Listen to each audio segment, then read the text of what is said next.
right. Hello. Hello and welcome, everybody. Welcome to Field Service Live. I am your host, James Leichter. I appreciate you being on here. If you enjoy the show this evening, please do us a favor and hit that thumbs up, subscribe if you haven't, hit that notification bell. Those three things basically do more than I can possibly explain on getting the word out. It makes a big difference to YouTube and how they serve up our show, and we don't want to do a lot of goofy clickbait stuff that a lot of other people do. We would rather just beg you to please click those buttons and help us out.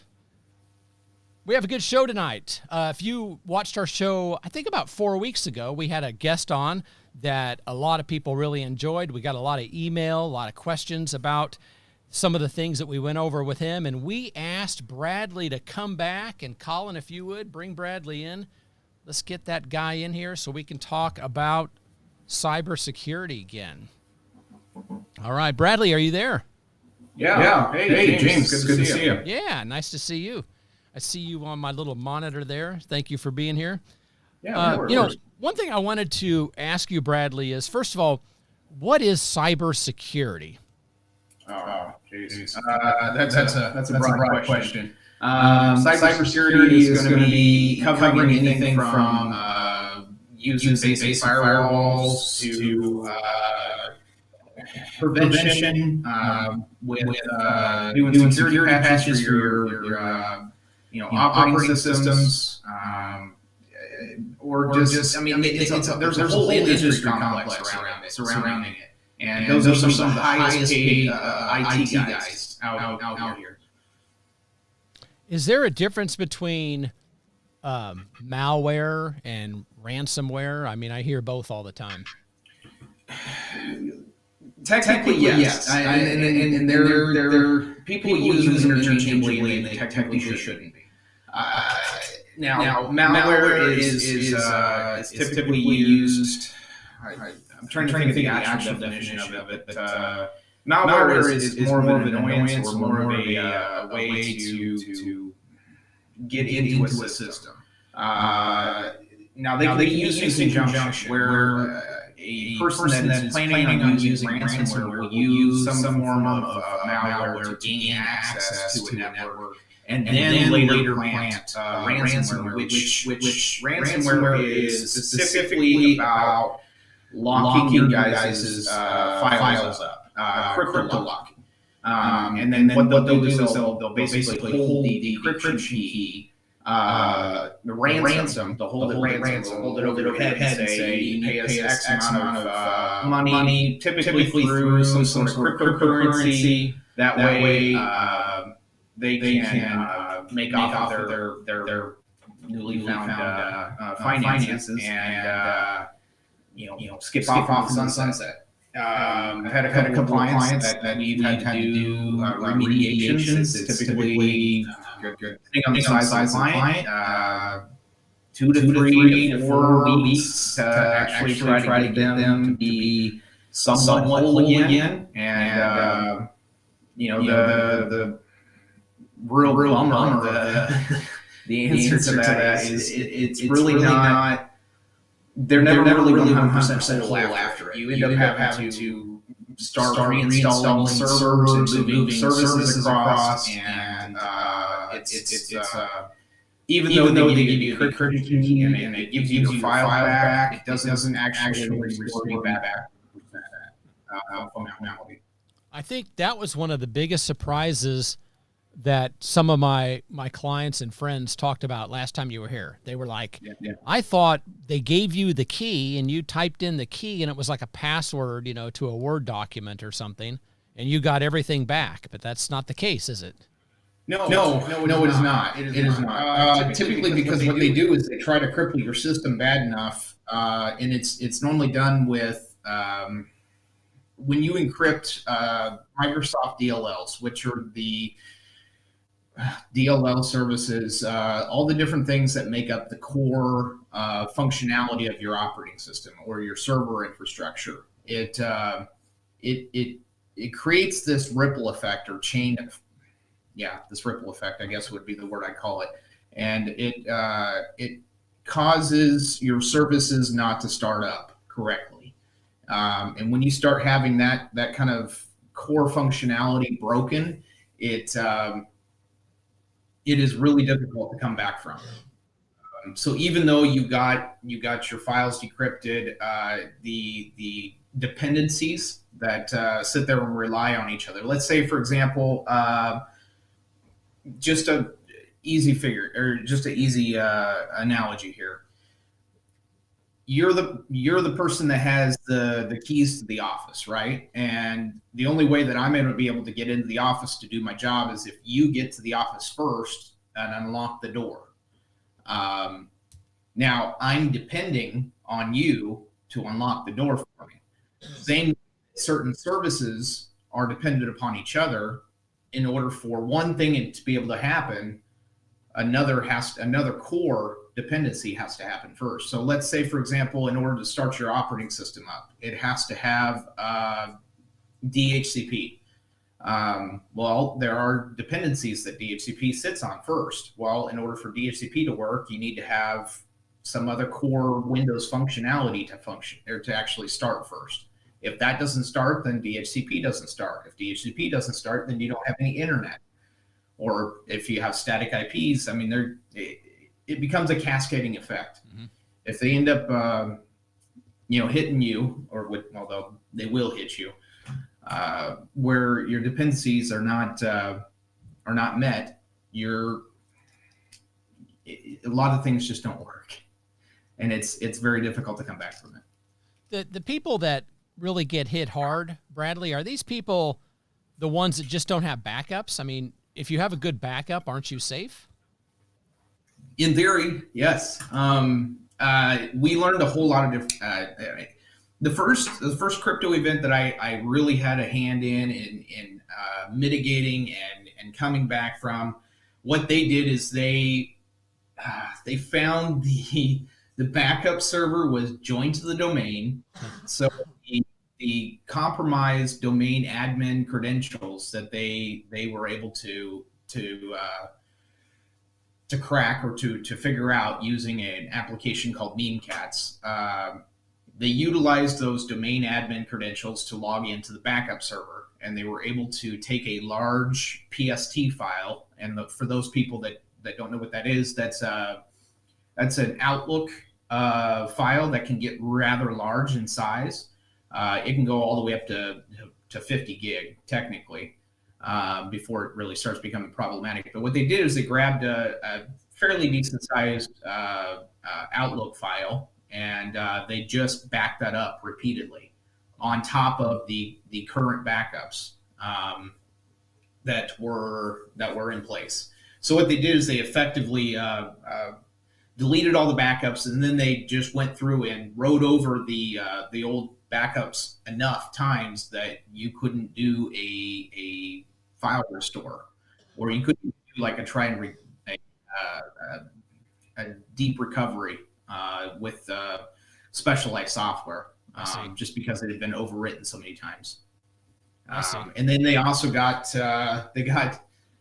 access to the offsite backups as well.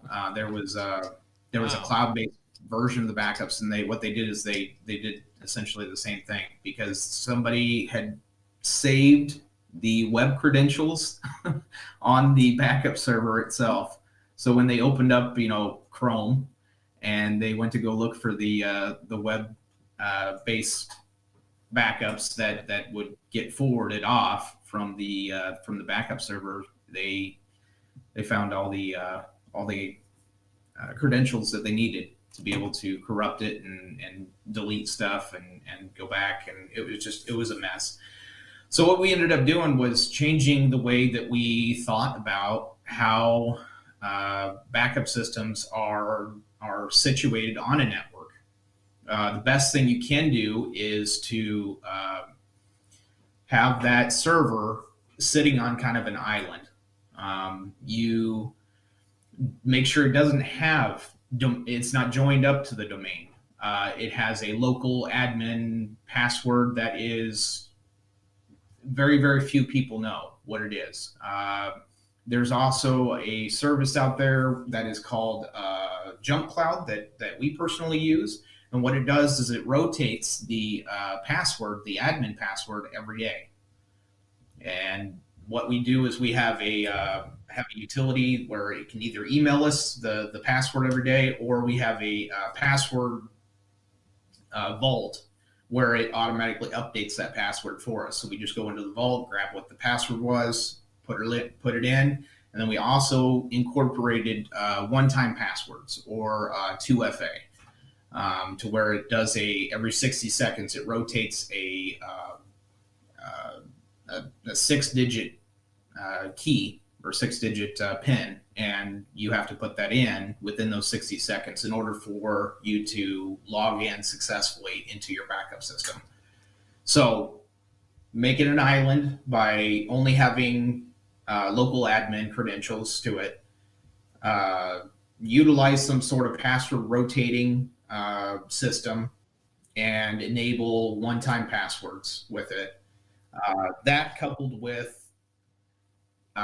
disabling remote desktop on it, and having some sort of third-party application that only you are aware of that allows you remote access to it, will significantly harden up your backups. And if you have something like that, to where it is extremely difficult for these bad actors to gain access to your backup system, chances are you're not going to have to pay a ransom, and you can actually go through and restore your files. And you'll still have to rebuild your servers. You'll still have to probably reinstall a bunch of operating systems. Yeah, but who cares? If you have your files, so what? What was that, James? I just said, yeah, but who cares? I mean, if you have all your files and the IT nerd says, oh, I got bad news, I have to reinstall the operating systems, I'm like, cool, that's great, fine. At least we have our files, right? Yeah. You don't have to pay $900,000 worth of ransom fees. Let's talk about the backups a minute, Bradley, because sure. I want to recap what you were saying for our viewers and people that listen to this later on. Your backups, they had a backup on their domain, and we don't have to get into too much about the domain, but what that means is your company probably has what's called a domain, and it's at the risk of oversimplifying it, all your systems are connected together in this domain, and they're able to talk to each other easily, and that's what it's all about. And if you have a backup connected to the domain, it's easier to get to the backup. So if you have a backup system, be sure it's not part of the domain. Be sure that it's physically not connected to the computer. I mean, if you can like unplug it when you go home, that would be best. And also have another backup system. We talked about this on the last show. Have another backup system out on the cloud that only the boss knows about. So I'll share something with you. I think we talked about this last time. We have a backup. We have a couple different backups going on at any given time, but we also have a cloud backup system, and no one here knows the name of it. I actually pay the bill personally. It's on a personal credit card. So no one even knows the company. And every day, all day long, everything we do is being backed up constantly to the web. And it's not just one backup file, it's a new file every day. So if they damage the last week's worth of backups, I still have backups on top of that. If they corrupt our files, I still have backups on top of those corrupted files. But nobody knows that password. It is not saved in my browser anywhere. It's actually on a piece of paper in my house in case I forget what it is. It's a long one, but in case I drop dead or forget what it is, it's on a piece of paper at home, but even that's hidden. And if you came across the piece of paper, you probably wouldn't even know what you were looking at anyway. And that's what I would recommend people do. What do you think about that? No, that is, I tell you what, it's going to be, you're going to spend a little bit of money to have some sort of cloud backup system. Back before there was cloud backup systems, what we used to do is we would have an external hard drive that would plug into the server, and we would have 5 of them for each day of the week. And then what we would end up doing is we would unplug the drive first thing in the morning, and I would put it in my laptop bag, and I would take that home with me every day, and I would just keep cycling those through. So if anything major happened overnight, let's say the place burned down or tornado came through and completely blew the place away, we still had yesterday's company files. Now we've got an easier way of doing this, but easier does cost a little bit of extra money.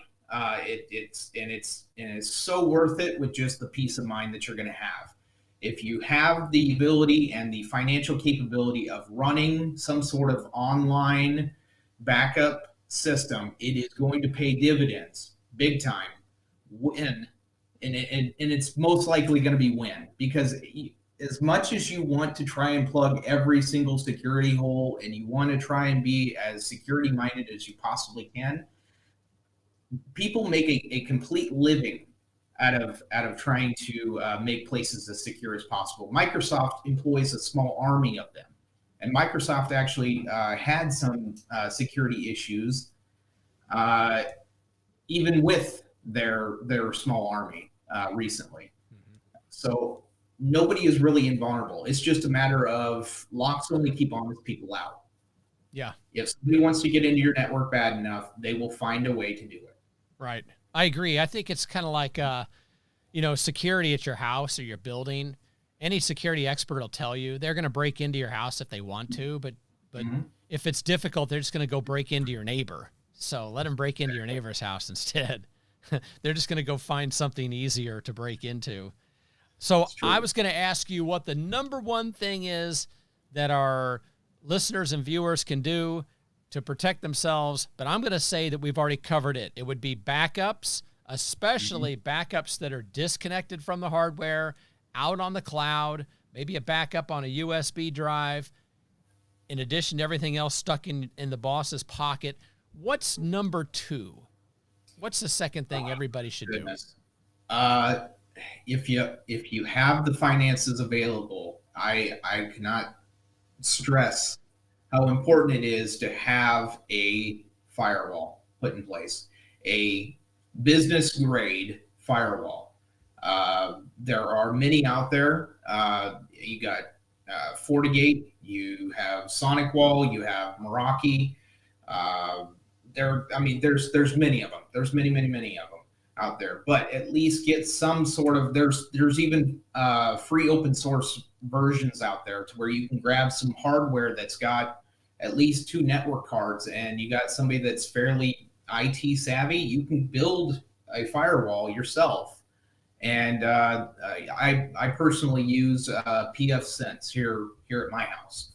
pfSense is a free firewall. I mean, granted, you got to be a little bit of an IT person to be able to understand how to set it up and make sure that it auto updates and has all that. But it's worth the money. It really is, because it will sit there and give you tools to be able to block stuff. It'll automatically block using something called intrusion prevention.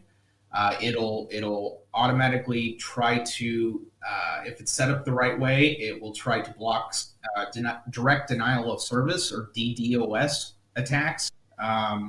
What that is think of like your internet like a highway, and the highway is only so wide. You can only allow so much traffic to go through there. Normally, that's just fine. You can allow good traffic to go through, but what happens with the direct denial of service is bad actors will get enough computers that they have control over, and they will flood your highway with noise, with just extra traffic, so that your good traffic, your normal business transaction traffic, slows down to a crawl, because it has to weave its way through all of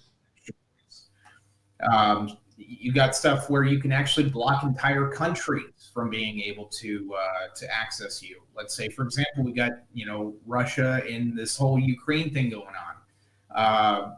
Russia was kind of threatening the U.S. with different things that they were going to do to us that through cyber warfare, and you can actually go into a decent firewall and do something called geo IP filtering, where you can just say any IP address that comes from Russia, I don't immediately drop it. Don't even entertain anything that's coming from there. That's websites, that's any kind of services, that's everything. That's everything that gets flagged from that country. Now, is this specifically a hardware-based firewall, Bradley? You can go hardware or you can go software. It just depends on what kind of system that you have. If you've got like a virtual server or virtual host environment, you can set up a software version of a firewall.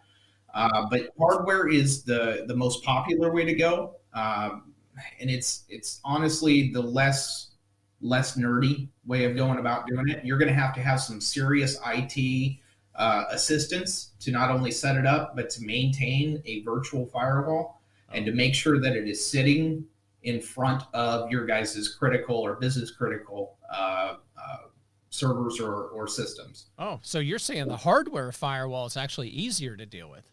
Absolutely. Oh, okay. It's going to cost you some money, but it is. You can't put a price on good sleep. Yeah. So I picture like my house, my building. There's a wire coming in, a fiber optic cable coming in, and it plugs into a modem. And then the modem plugs into our main switch. So where would this hardware firewall be? What would plug into it, and what does it plug into? That is an excellent question. I'm glad you brought it up because I would have glossed right over that. And that is actually important information. The firewall is going to sit directly in between your internet modem and that switch. So you're going to have, let's say, AT&T or Cox Communications or Spectrum or Comcast, any of your internet providers, it doesn't matter. They give you a box. They give you some sort of router or modem is the technical term for it. They'll give you a modem, and that is something that will translate either from fiber or coax cable to an Ethernet connection. It will transfer from their line that comes in into an Ethernet cable. Now you want to make sure that Ethernet cable is plugged into your hardware firewall if you have one, and then it will. There'll be normally with your firewall you'll have about 5 ports on it, typically, unless you get a bigger business grade one. But for the most part, you'll have about a 5-port firewall, and one of them will be specifically labeled Internet or WAN. It's the Wide Area Network. I believe that's alphabet soup. I'm so used to just calling it the WAN port. Yeah. But there will be one port on there either called Internet or it'll be called WAN. And you want to be able to plug your modem into that port, and then you'll have ports 1 through 4, or they'll just be numbered. 1 through 4. You take and you plug an Ethernet cable into that, and then put it into your switch from there. Okay. But I would highly suggest paying some sort of IT networking security group to set up your firewall for you. Make sure that it's set up. Make sure that you have automatic updates put on, firmware updates. I mean, be specific. Make sure that they do it for you.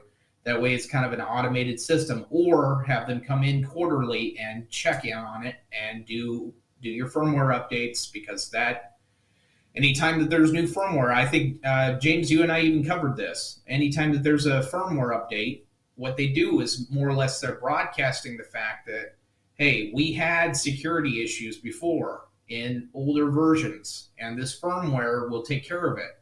Well, what bad actors do is they will look at that firmware and they'll go, oh, let's find all the different firewalls that are still running this old version of firmware. Yeah.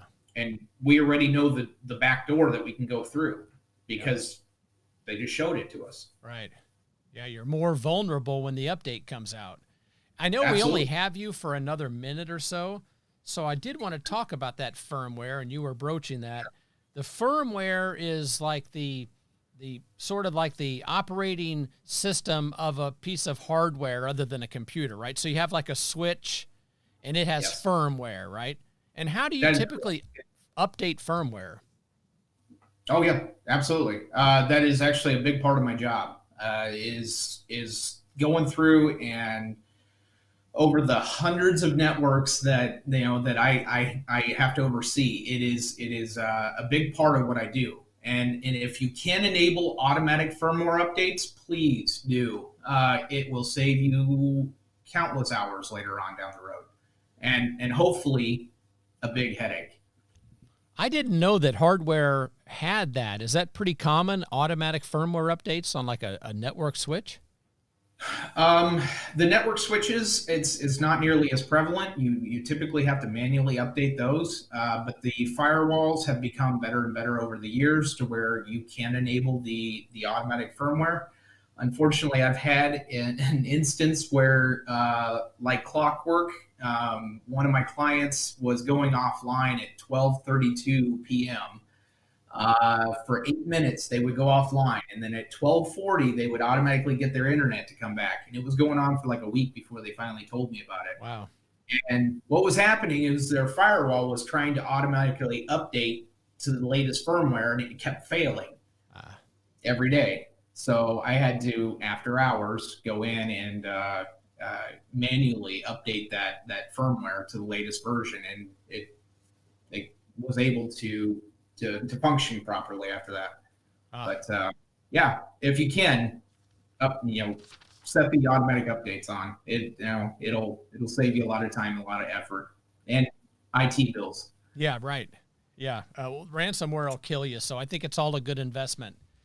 Hey, absolutely. I know our time is up. Went by fast again. We'll put your contact information in the show notes if you don't mind, and that way people can get a hold of you if they want to. Will that work?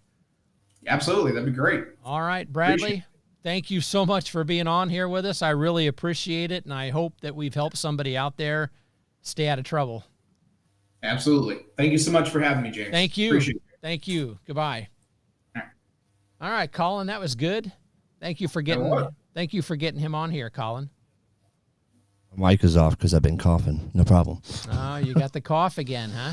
Yeah, I don't know what it is. I don't know if it's I've been sick more since I've gotten COVID than I ever have ever, and I don't know that that's what it is, but it's off. I'm speculative about it right now.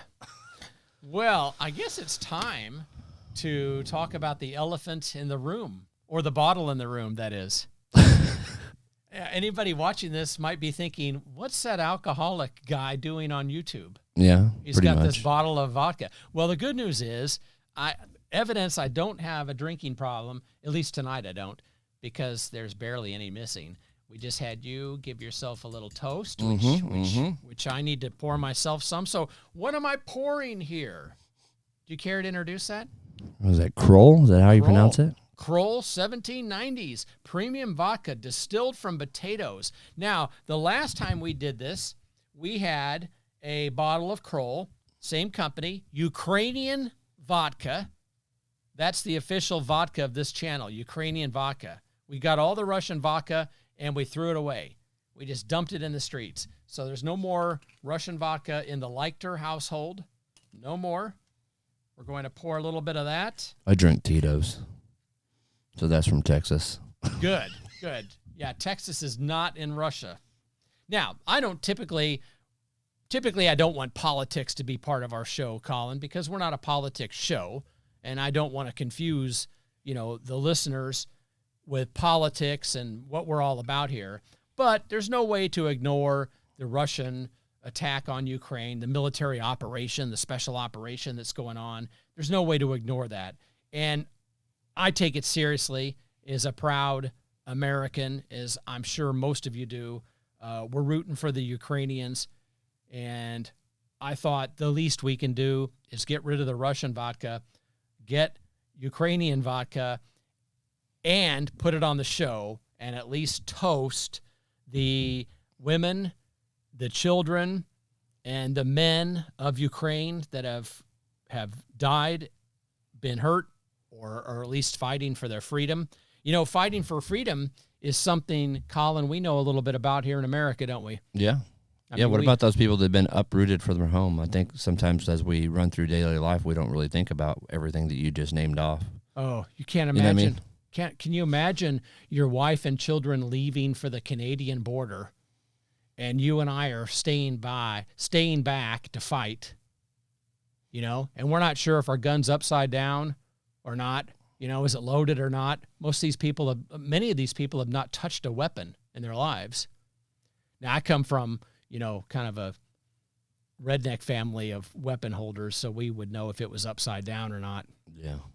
But you get the idea. A lot of these people are not used to fighting, and it's really sad. They don't even know where their family is. Their family left for safety. Yeah, I think as a people, you know, and as a person on planet Earth, I thought we've kind of evolved past those kind of behaviors. You know, you learn, right? You look back and you learn. It seems like an old habit going to war that we've learned, you know, as a people, that we're better than that. So it seems like they just kind of went in a backwards direction, right? You know, we're evolving as a race on Earth. Like, it just seems kind of weird that they're going backwards. You would think we'd learn by now, right? Yeah. I don't see who's going to win out of this thing, really. Yeah. Everybody's a loser the degree of how badly you lose. Yep.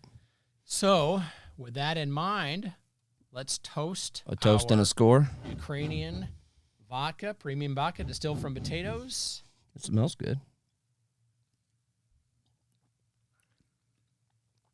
That's good. Man, that is super smooth again. That's really good.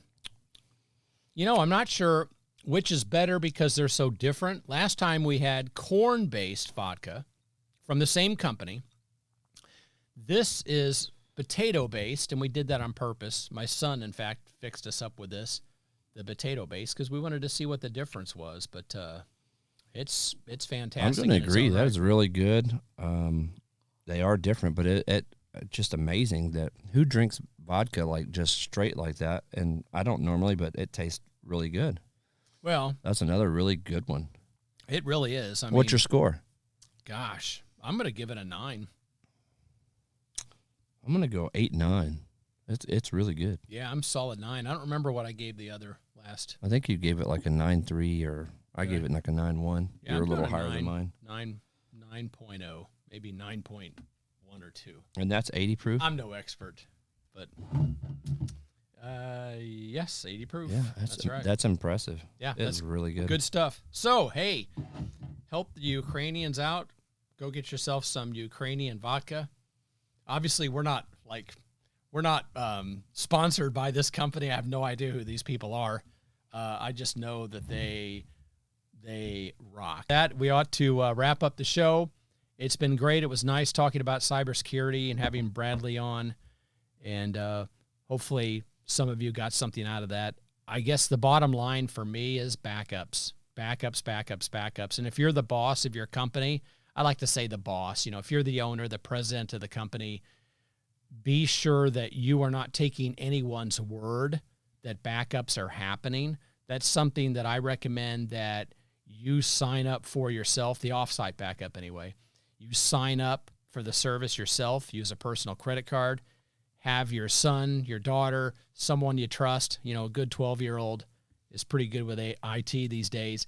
Have somebody you trust, set it up, get emails if the system fails, and you'll know that you're at least, if nothing else, getting this safe offsite backup all the time, and you are the only person that knows the password. And don't let that password get saved in your browser. We didn't have time to talk to Bradley about it, but there's a new malware out there, Colin, which steals your passwords from your browser. So the passwords that are saved in your browser, it steals those. So don't save really, really super important passwords in your browser. They are vulnerable. I've always said if it can be made, it can be hacked. Yeah, for sure. Right? Another thing I'd recommend, and we'll end the show with this, when I write down my passwords or when I put them into a document, I surround them with nonsense characters, or I'll put them in a sentence, and I will only know how to sort of unwind the password. So if you come across a password of mine, you don't know it, but it may start with gibberish characters. It may end with gibberish characters. The 7th and 8th character may always be fake, and only I know that. So even if you write down a password and put it on a sticky note and stick it on your monitor, it arguably could be safer than a password saved in your browser, especially if you use some sort of homemade encryption that is only in your head. So I think that's a good tip for writing your passwords down.